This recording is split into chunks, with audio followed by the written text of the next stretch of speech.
We heard from Nebraska's coordinators and several players here on Tuesday as the Huskers get ready for their first road game of the year at Maryland. But before we get to that, this report is brought to you by First Interstate Bank. At First Interstate Bank, we have a limited time offer that we want to share with you from now through November 21st. We want to give you up to $600. It's easy.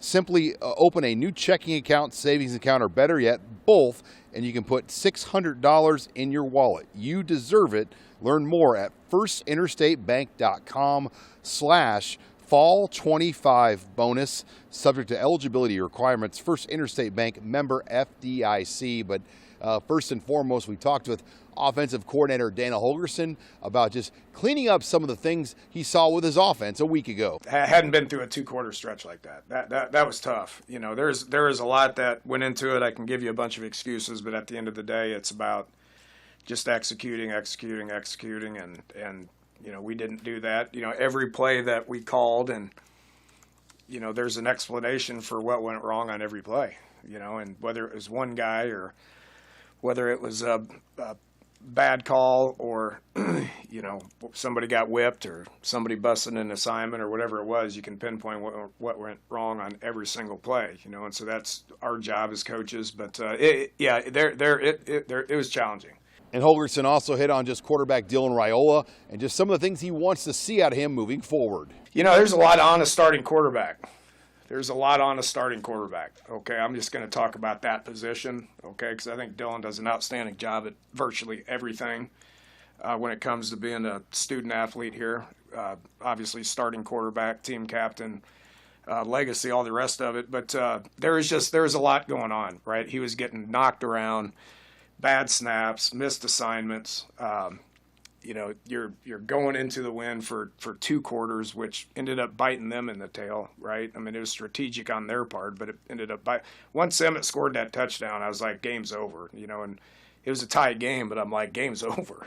You know, we all knew it was over, you know, and so, you got the pressure of the crowd, you got the pressure of him just wanting to be great, you know, and so there's a lot on his head, and when he's getting the crap knocked out of him, I mean, you're going to get loopy. And he was loopy, you know, and he didn't play the way that he knows that, and we all know that he can play. But I'm just so proud of him for snapping out of it. And, you know, he got hit again, and then the very next play, he threw that pass, you know. So, you know, he needs to continue to handle it professionally, which I know he will. But there's just a lot on that position. When it starts snowballing like that, and you're the one that's getting the crap knocked out of you, it's tough.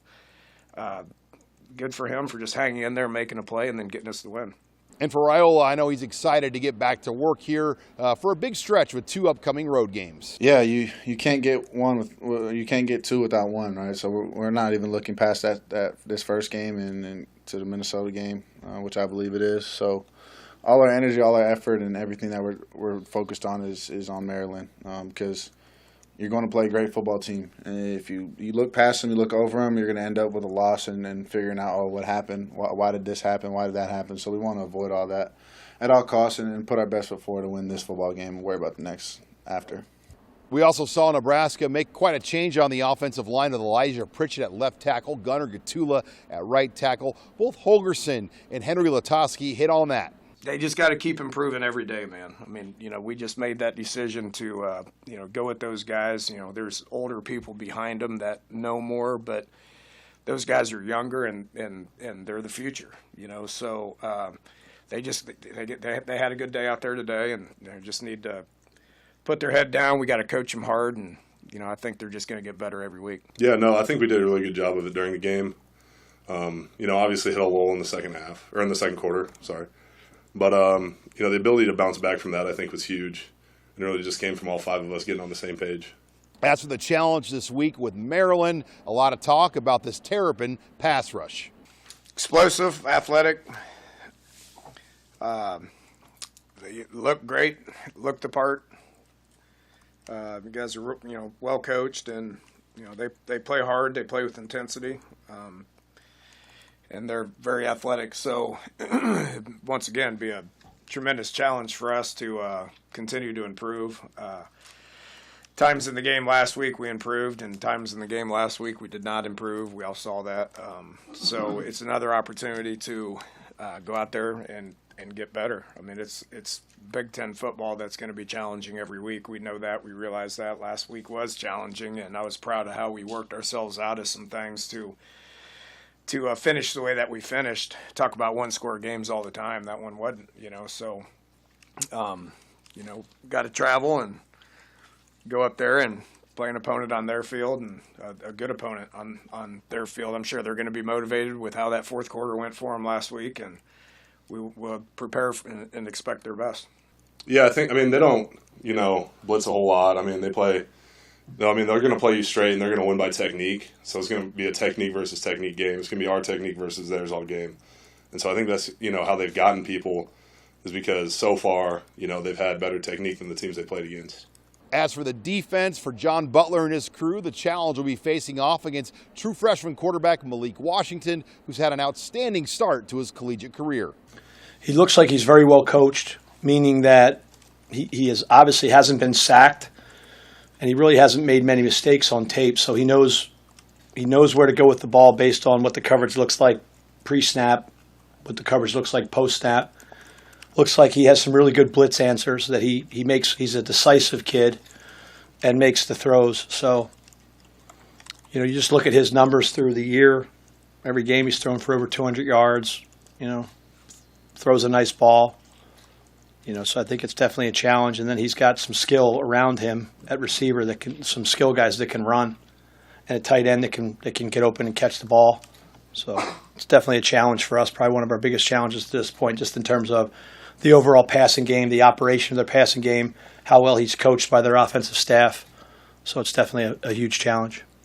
I'd say, he seemed like pretty athletic quarterback, like you said, bigger body. But I'd say we kind of a little bit similar, athletic dude. So we want to just really take almost not the same approach, but we want to get to him early and affect him, and just make it easier on us, make it easier on the back end that way. So, yeah. Last week, you saw Nebraska's defensive line take a big step forward. I think they continue to improve. Obviously, the results show that we hit the quarterback. We created more havoc and made more plays, in that regard. So from a results standpoint, you can see that we got some rewards there.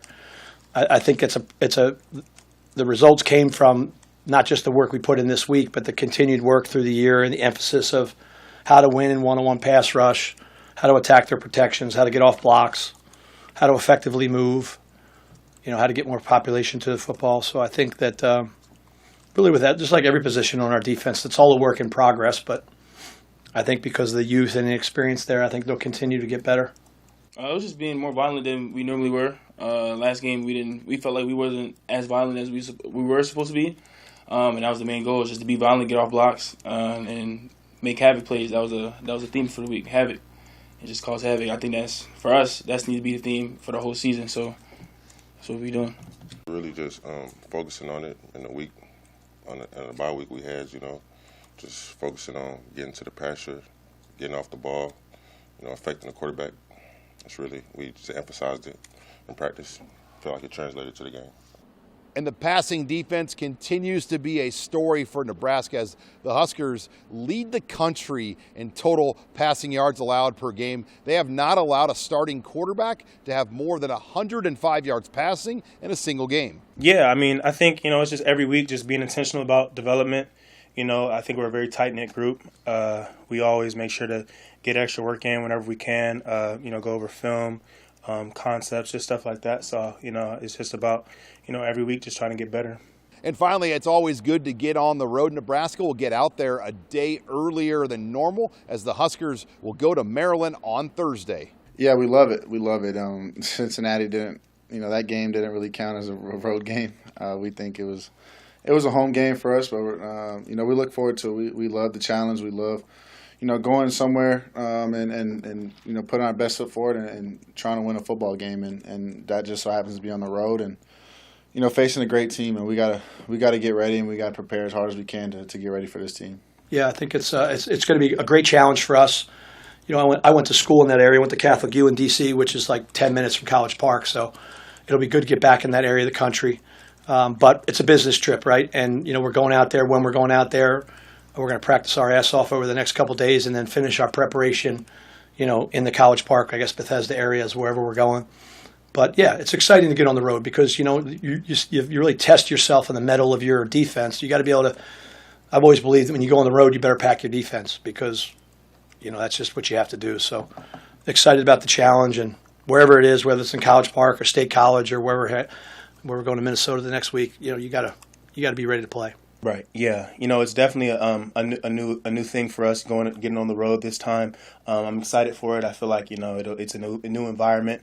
But at the end of the day, I think that's when you really have to turn to yourselves. Turn to the guy next to you and get the energy from him and get the energy from your teammates because you don't have the fans on your side in an away game. I think it's everybody, at least on the starting offensive line. We've all played road games before, so we know what we're walking into. And it's just comes down to getting those younger guys kind of, ready to go, get used to being on the road, get used to traveling. It's good that we already had the road game in KC, but, the game itself felt more like a home game. So, it might take, just a little bit of extra prep for some of those young guys to get ready for it, but we should be good to go. And on a lighter note, Isaiah Hunter had a good laugh about his touchdown with only one shoe on Saturday, where he was actually clocked as the fastest player in college football this past week, even though he was wearing one shoe. It was actually you don't really see that in football. So that was my first one-shoe touchdown, and I had a top speed too. So even if I had both shoes on, I just wonder what would be my top speed if I had both my shoes on. So it's pretty crazy, yeah. And second shoe's weighting you down. Yeah, just a little bit, huh? Just a little bit, but it's crazy because I didn't expect something to happen like that, But yeah, it was a good play. Huskers back to work here on Wednesday, reporting with the Nebraska football team in Lincoln. I'm Sean Callahan of HuskerOnline.com.